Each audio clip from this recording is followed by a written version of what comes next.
Assalamualaikum warahmatullahi wabarakatuh. Seorang anak kiai yang cantik meninggal tiba-tiba di kamarnya saat membaca Al-Quran. Tubuhnya begitu harum dalam doa, namun begitu dimandikan, bau busuk menyebar dan dari mulutnya keluar puluhan anak biawak kecil. Warga bingung, takut, dan tidak percaya dengan mata mereka sendiri. Apakah ini kematian biasa, atau ada sesuatu yang jauh lebih gelap dan penuh rahasia di balik kematiannya? Sebelum kita mulai kisah penuh makna hari ini, mari kita hening sejenak dan bersama-sama bersolawat untuk Rasulullah Muhammad. Semoga setiap solawat yang kita lantunkan menjadi cahaya dalam hidup kita. Jangan lupa untuk like and subscribe dan aktifkan lonceng notifikasi agar Anda tidak tertinggal kisah-kisah inspiratif lainnya. Di sebuah desa kecil yang dikelilingi sawah hijau dan suara azan yang selalu bergema merdu, hiduplah seorang gadis muda bernama Nafisa. Usianya baru 20 tahun, tapi tutur katanya lembut dan tingkah lakunya selalu meneduhkan hati. Ia adalah anak satu-satunya dari Kiai Fathur Rahman, seorang ulama yang disegani di desanya. Orang-orang sering berkata, Nafisa itu bukan hanya cantik, tapi hatinya juga bersih seperti cahaya. Setiap pagi, Nafisa membantu ibunya, Bu Khadijah, menyiapkan sarapan sederhana untuk santri-santri yang mondok di rumah mereka. Setelah itu, ia mengajar anak-anak kecil membaca Iqra di serambi mushola.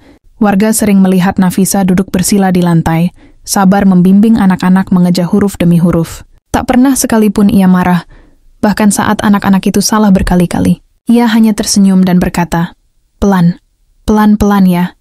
Nak, Allah suka dengan orang yang sabar." Kelembutan itu membuat banyak orang mencintainya. Tak hanya warga desa, tapi juga beberapa pemuda.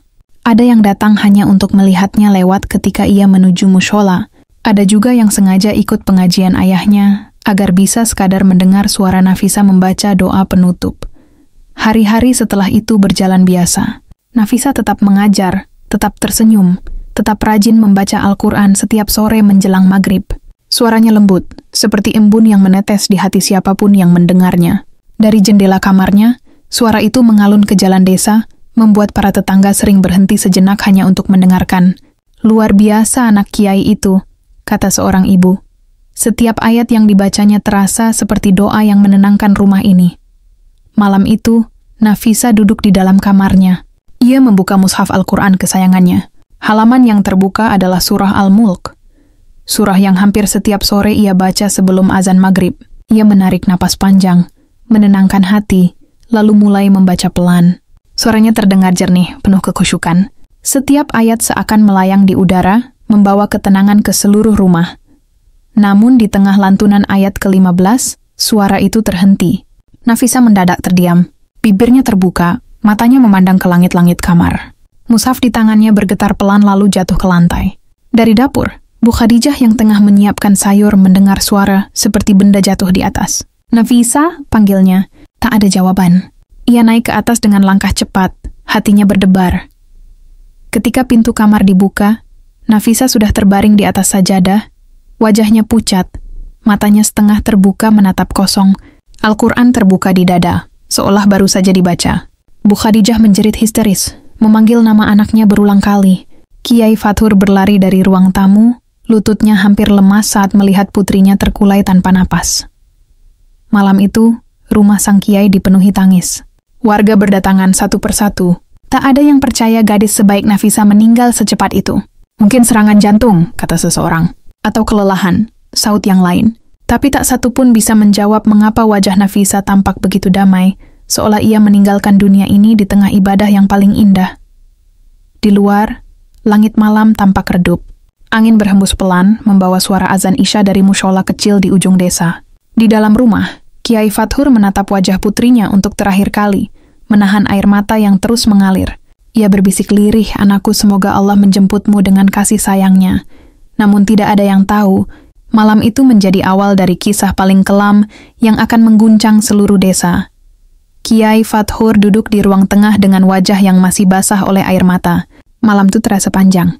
Waktu seolah berjalan lambat, dan setiap detik seperti menggoreskan luka baru di hati setiap orang di rumah itu. "Dia anak yang baik, Kiai sungguh baik," ucap salah satu ibu dengan suara bergetar. "Saya tak pernah melihat Nafisa marah. Bahkan saat anak-anak saya berbuat nakal di mushola, dia hanya tersenyum. Kiai Fathur mengangguk pelan. Ia berusaha tegar, tapi dadanya terasa sesak. Mungkin ini panggilan Allah, katanya lirih. Namun di hatinya muncul pertanyaan yang tak berani ia ucapkan. Mengapa secepat ini ya Allah? Nafisa baru saja menamatkan hafalan 30 juz bulan lalu. Belum sempat ia mengajarkan lebih banyak pada santri kecil di mushola. Malam itu, ia duduk di samping jenazah anaknya sambil membaca surah Yasin. Suaranya parau, namun tetap tenang. Di antara ayat-ayat yang mengalun, terdengar isak pelan Bu Khadijah yang duduk di sudut ruangan sambil memeluk mukena putih milik Nafisa. Sesekali ia mencium kain itu, seolah masih berharap bisa merasakan kehangatan tubuh putrinya. Menjelang tengah malam, beberapa warga datang untuk membantu mempersiapkan pemakaman besok pagi. Mereka menyalakan pelita di teras, menata kursi bambu, dan menyiapkan air untuk wudhu. Udara malam terasa dingin, tapi suasana rumah itu hangat oleh kehadiran orang-orang yang peduli. Namun, di tengah kesyahduan itu, tiba-tiba salah satu ibu yang duduk dekat jenazah menutup hidungnya. "Bau apa ini?" bisiknya pelan. Beberapa orang lain mulai menoleh, saling pandang dengan raut heran. Dalam waktu singkat, ruangan itu dipenuhi aroma tak sedap. Bau busuk yang menusuk hidung, seperti bangkai yang lama membusuk di bawah terik matahari. Bu Khadijah spontan menatap tubuh anaknya. "Ya Allah, dari mana bau ini?" katanya ketakutan. Kiai Fathur mendekat, menatap wajah Nafisa yang masih tertutup kain kafan sementara para ibu mulai gelisah. "Mungkin dari luar," kata seseorang mencoba menenangkan. Tapi begitu jendela dibuka, angin malam justru membawa bau yang lebih kuat. Warga mulai saling berbisik. Ada yang memandang dengan tatapan takut, ada pula yang menutup hidung sambil mundur perlahan. Bau itu benar-benar tak biasa. Tak mungkin berasal dari tubuh yang baru saja meninggal beberapa jam lalu. Beberapa orang bahkan mulai beristighfar keras-keras, takut ada hal gaib yang terjadi. "Tidak mungkin. Nafisa itu anak baik," gumam Bu Khadijah dengan suara bergetar. Ia memegangi dada, menahan sesak yang tiba-tiba menyerang. Tapi semakin lama, bau itu semakin menyengat, sampai beberapa ibu terpaksa keluar rumah. Salah satu di antara mereka bahkan menitikkan air mata sambil berbisik, "Astagfirullah, semoga ini bukan pertanda buruk." Kiai Fathur tetap di tempatnya. Ia berusaha tegar. Dalam hatinya ia yakin, tak mungkin putrinya membawa dosa sebesar itu hingga Allah memperlihatkan hal mengerikan seperti ini. Ia terus membaca doa, menenangkan istrinya, dan meminta warga agar tidak berprasangka buruk. Tapi rumor mulai berputar di luar rumah, menyebar dari mulut ke mulut seperti api menyambar jerami kering. Katanya, jasad Nafisa bau busuk, bisik seorang pemuda di jalan desa. "Benarkah? Padahal dia anak kiai ya," sahut yang lain. "Mungkin dia sembunyikan sesuatu semasa hidupnya," tambah yang lain dengan nada misterius. Kabar itu terus menyebar, bahkan sebelum fajar menyingsing. Saat matahari mulai muncul, warga sudah berkerumun di halaman rumah Kiai Fathur. Mereka ingin ikut memandikan jenazah atau sekadar memastikan kabar yang beredar. Kiai Fathur keluar dan meminta semua orang menjaga adab. "Ini bukan tontonan, ini anak saya, dan ini ujian untuk kita semua," katanya tegas meski suaranya bergetar. Namun kejadian lebih aneh terjadi saat proses memandikan dimulai. Nafisa dibaringkan di atas dipan bambu, dan air wudhu mulai dituangkan perlahan ke tubuhnya. Para ibu yang memandikan berusaha sabar, menahan rasa takut karena bau busuk itu tak kunjung hilang. Tapi ketika salah satu dari mereka mencoba membersihkan wajah Nafisa dengan kapas basah, tiba-tiba tubuh mereka menegang. Dari mulut Nafisa muncul sesuatu yang bergerak pelan, kecil, hitam, dan licin. Salah satu ibu menjerit, menjatuhkan kapas di tangannya. "Astagfirullah, ada yang keluar!" serunya panik. Semua mata menatap. Dari mulut Nafisa, muncul seekor anak menggeliat keluar dengan lidah menjulur. Beberapa orang langsung mundur ketakutan. Tapi kejadian tak berhenti di situ. Dari mulut Nafisa muncul lagi hingga puluhan anak biawak kecil merayap keluar, meneteskan air wudhu ke lantai. Suara takbir dan istighfar menggema di ruangan. Bu Khadijah menjerit histeris, jatuh pingsan di pelukan tetangganya. Kiai Fathur tak bergerak, bibirnya bergetar. Matanya tak percaya pada apa yang dilihatnya. Ia hanya mampu memejamkan mata dan berbisik, "Ya Allah, lindungi hamba dari fitnah setan." Di luar matahari pagi bersinar lembut. Tapi bagi keluarga Kiai Fathur, hari itu menjadi awal dari kegelapan yang belum pernah mereka bayangkan. Jeritan para ibu membuat seluruh warga yang menunggu di luar rumah berlarian masuk. Mereka melihat pemandangan yang tak akan pernah mereka lupakan seumur hidup. Puluhan anak biawak kecil menggeliat di lantai, sebagian merayap ke dinding, sebagian lagi jatuh ke baskom air tempat wudhu. Air itu berubah keruh, bercampur lumpur dan lendir dari tubuh hewan-hewan itu. "Ya Allah, apa ini?" teriak seorang wanita tua sambil beristighfar. Beberapa orang berlari keluar rumah sambil menutup mulut. Sebagian menatap tubuh Nafisa dengan ketakutan, dan ada juga yang hanya terpaku, tak tahu harus berbuat apa. Suara doa dan tangisan saling bertumpuk, menciptakan suasana yang menegangkan sekaligus memilukan.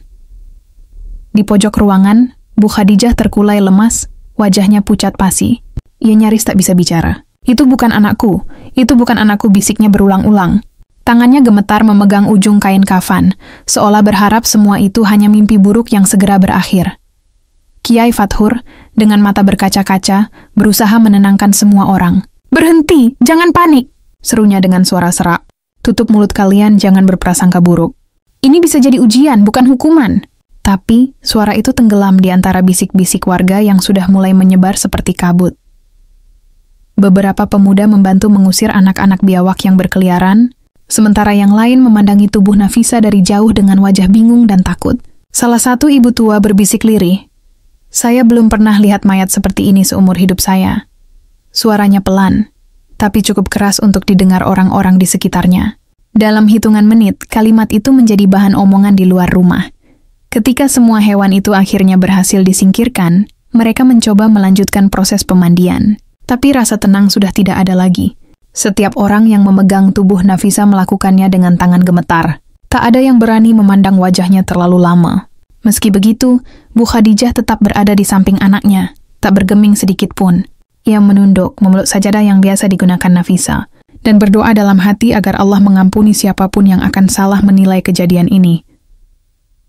Menjelang siang, jenazah Nafisa akhirnya dibungkus dengan kain kafan dan diletakkan di ruang tengah. Warga yang datang semakin banyak, memenuhi halaman depan rumah. Ada yang benar-benar ingin mendoakan, tapi tak sedikit juga yang hanya datang karena penasaran. Bisikan-bisikan halus mulai terdengar di antara kerumunan. Katanya dari mulutnya keluar biawak, berarti selama ini dia menyembunyikan dosa besar ya. Na'udzubillah, semoga kita dijauhkan dari azab seperti itu. Ucapan-ucapan itu menusuk hati Bu Khadijah seperti pisau tajam.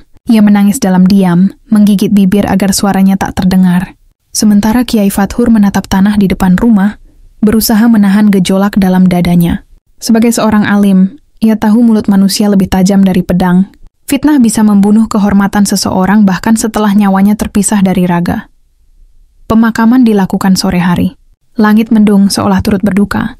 Nafisa dibawa ke pemakaman oleh warga laki-laki, sementara para perempuan mengiringi dari belakang dengan doa dan tangis. Bau busuk masih tercium samar di sepanjang jalan menuju makam, membuat sebagian orang berbisik semakin pelan, menutupi hidung sambil menatap nisan yang akan menandai akhir kehidupan seorang gadis yang dulu mereka kagumi. "Ya Allah, kasihan anak itu," kata seorang ibu sambil menunduk. "Kasihan? Mungkin dia menutupi dosa besar," sahut yang lain cepat. Perkataan itu terdengar oleh Bu Khadijah. Ia hampir jatuh pingsan, tapi Kiai Fathur memegang bahunya, menatapnya dengan tegar. "Sabar Khadijah, Allah tahu kebenarannya. Jangan dengarkan mereka." Setibanya di pemakaman, liang lahat sudah digali. Ustadz Mahmudi, sahabat lama Kiai Fathur, memimpin doa. Suaranya berat menahan tangis. "Ya Allah, ampunilah hambamu yang bernama Nafisa, yang selalu membaca ayatmu dengan khusyuk, yang kami saksikan amalnya baik." Suasana hening, hanya suara angin dan desahan napas yang terdengar. Namun, bahkan di tengah doa yang sakral itu, beberapa warga tetap berbisik pelan di belakang. "Kalau memang anak baik, kenapa bisa begitu?" Kiai Fathur menatap makam yang perlahan ditimbun tanah. Setiap sekop tanah yang jatuh terasa seperti beban berat menimpa dadanya. Ia tahu, bukan hanya jasad putrinya yang dikubur hari itu, tapi juga kehormatannya yang mulai tercabik oleh fitnah dan prasangka. Matahari sore semakin meredup. Setelah makam diratakan, warga satu persatu pulang. Hanya Kiai Fathur, Bu Khadijah, dan Ustadz Mahmudi yang masih berdiri di tepi makam. "Aku yakin, Ustadz," ujar Kiai Fathur dengan suara pelan tapi tegas. "Anakku tidak berdosa. Semua ini pasti ada sebab lain. Aku akan cari tahu kebenarannya." Ustadz Mahmudi menatapnya iba. "Aku percaya Kiai, tapi berhati-hatilah. Fitnah bisa lebih berbahaya dari sihir." Kiai Fathur menatap langit yang mulai gelap. "Kalau ini ujian, aku akan sabar. Tapi kalau ini tipu daya manusia, Allah pasti akan membukanya.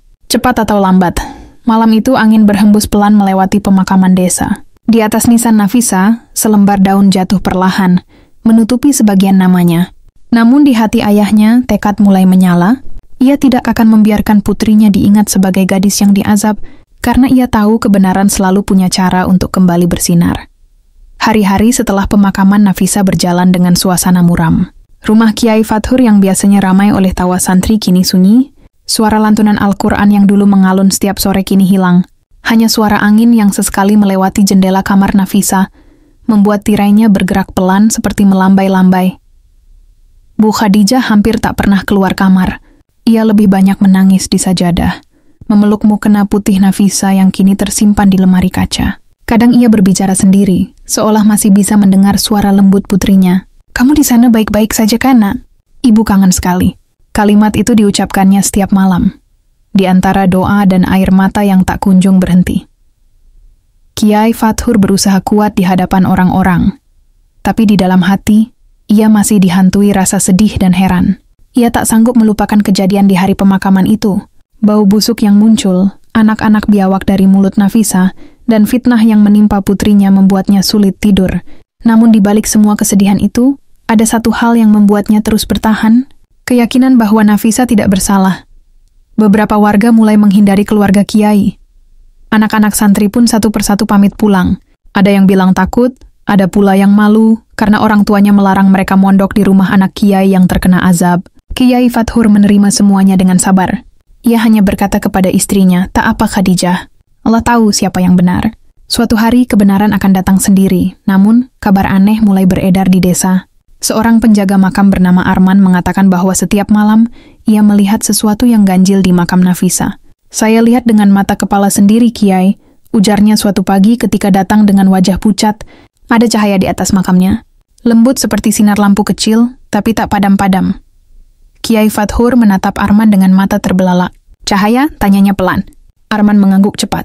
"Iya, Kiai, dan baunya harum sekali. Tidak ada bau busuk lagi. Malah setiap kali saya baca doa di situ, angin terasa sejuk, tidak seperti kuburan biasa." Bu Khadijah yang duduk di samping suaminya langsung meneteskan air mata. "Itu tandanya Allah muliakan anak kita, Kiai," ucapnya dengan suara bergetar. Tapi Kiai Fathur belum menjawab. Hatinya bergetar antara bahagia dan penasaran. Ia tahu Allah punya cara untuk menunjukkan kebenaran, tapi mengapa harus lewat jalan yang begitu penuh fitnah? Beberapa hari kemudian, Arman datang lagi. Kali ini wajahnya lebih pucat dari sebelumnya. "Kiai," katanya lirih, "saya harus bilang sesuatu. Tentang malam sebelum Nafisa meninggal, suasana mendadak hening. Angin sore bertiup pelan melewati pepohonan." Kiai Fathur menatap Arman dalam-dalam. "Apa maksudmu, Man?" Arman menarik napas panjang. "Malam itu saya lewat jalan pinggir hutan. Saya mau pulang dari rumah teman, tapi waktu saya melewati gubuk tua dekat pohon beringin, saya lihat Roni, anak kepala desa, berdiri di depan rumah Mbah Dirga."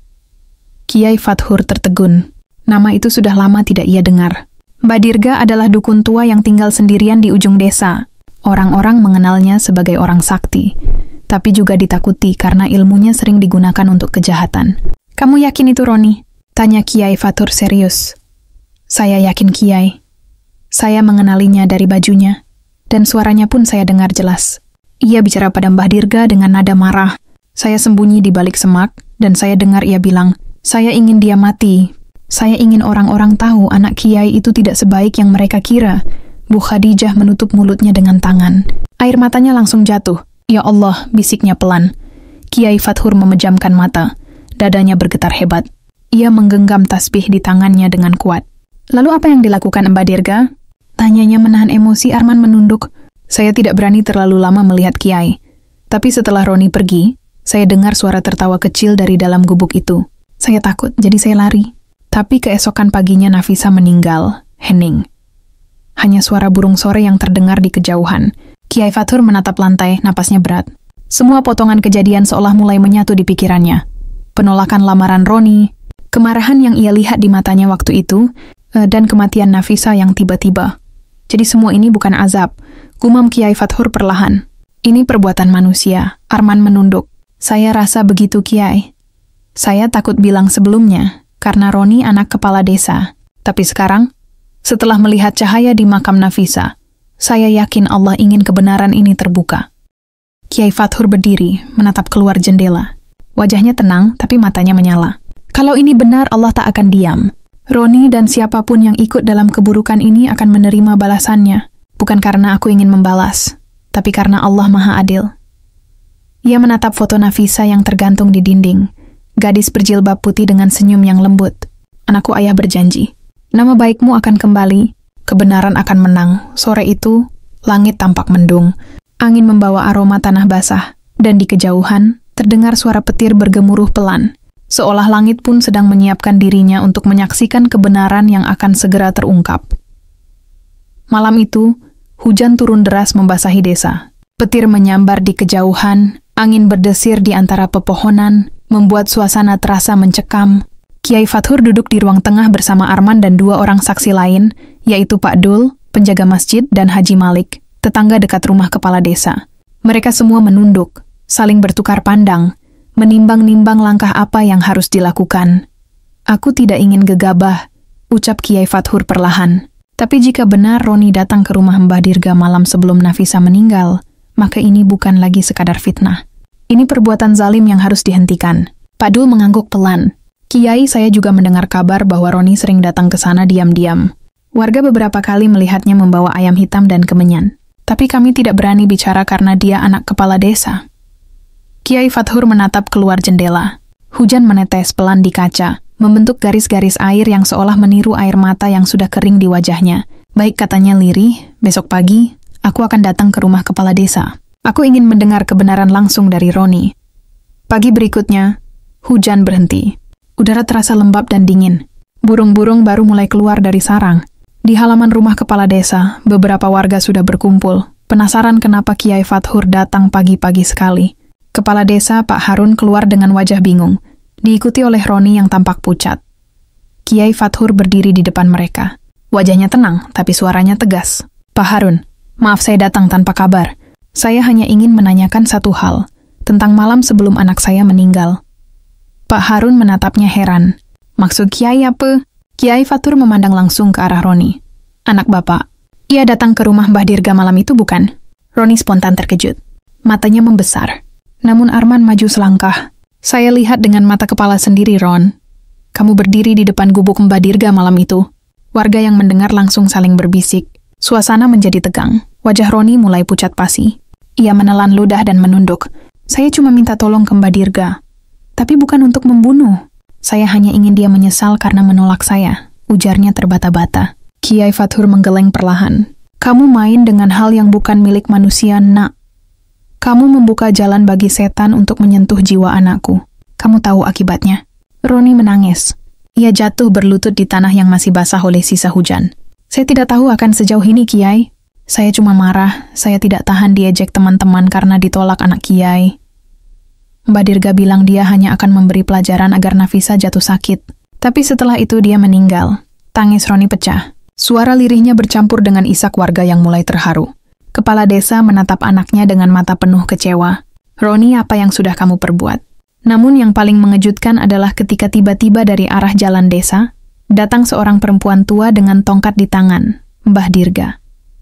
Ia menatap kerumunan itu dengan tatapan tajam. Kalian semua bicara seenaknya, katanya parau. Anak itu memang datang padaku, tapi apa yang terjadi pada Nafisa bukan sepenuhnya salahku. Kiai Fathur menatapnya lurus. Jadi kamu mengaku?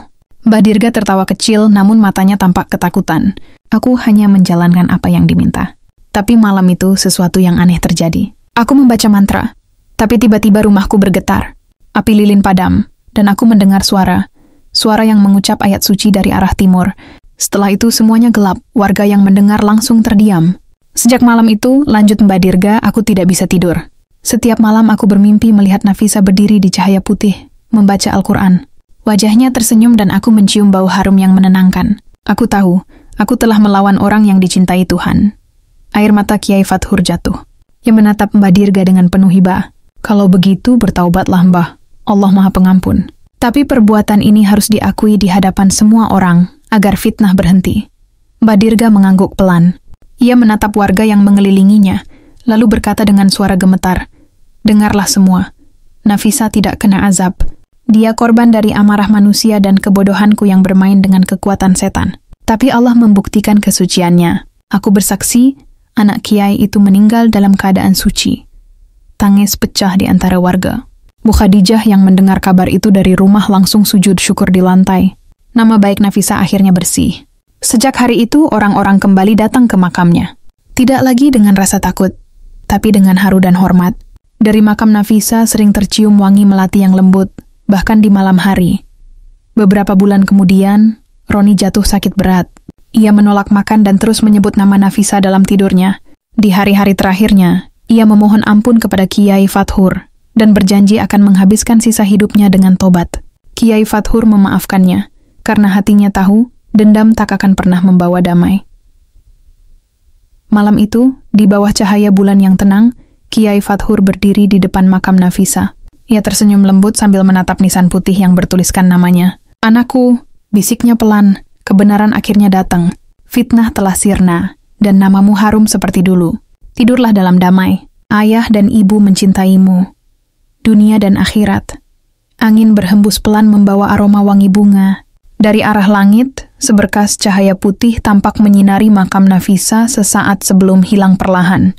Warga yang melihat bersaksi, malam itu mereka merasakan kedamaian yang belum pernah ada sebelumnya. Dan sejak saat itu, kisah tentang Nafisa, gadis suci yang difitnah tapi dijaga Tuhan, menjadi pelajaran bagi seluruh desa, bahwa fitnah bisa mematikan, tapi kebenaran dan kesucian hati tak akan pernah bisa dikubur selamanya. Itulah kisah hari ini. Semoga kita bisa mengambil hikmah dan pelajaran darinya. Karena di balik setiap kisah, Allah selalu menyelipkan makna dan rencana terbaiknya. Kalau kisah ini menyentuh hati Anda, bagikan kepada teman dan keluarga, dan jangan lupa klik like, subscribe, dan aktifkan notifikasi agar tidak ketinggalan cerita inspiratif lainnya di channel Sabda Alam. Wassalamualaikum warahmatullahi wabarakatuh.